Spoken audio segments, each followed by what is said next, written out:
दोस्तों, एक समय की बात है।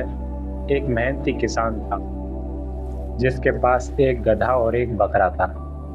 किसान ने दोनों को एक ही स्थान पर रखा था, लेकिन जब खाने की बारी आती तो वह बकरे को खुले मैदान में छोड़ देता ताकि वह अपनी मर्जी से घास चर सके।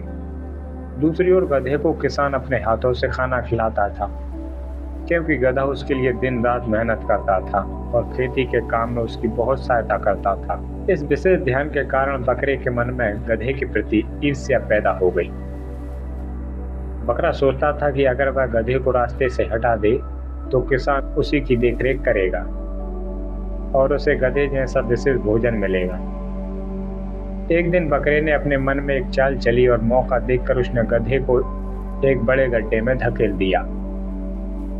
बेचारा गधा गड्ढे में गिरकर बुरी तरह घायल हो जाता है और लगभग अचेत अवस्था में पहुंच जाता है।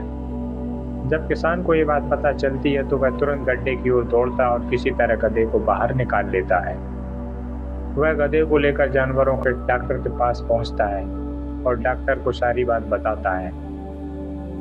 डॉक्टर बोलता है गधा ठीक तो हो जाएगा, लेकिन इसमें बहुत समय लगेगा। किसान ने बड़ी मिन्नत की कि गधे को जल्द से जल्द ठीक करने का कोई उपाय करें, क्योंकि गधे के बिना उसकी खेती करना मुश्किल था।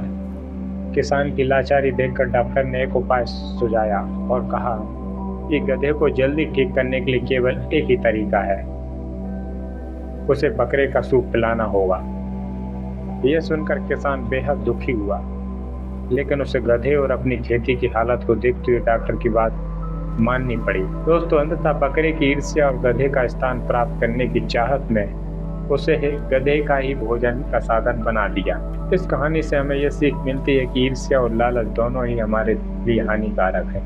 अपने मन में किसी के प्रति जलन रखने से अंततः केवल नुकसान ही होता है।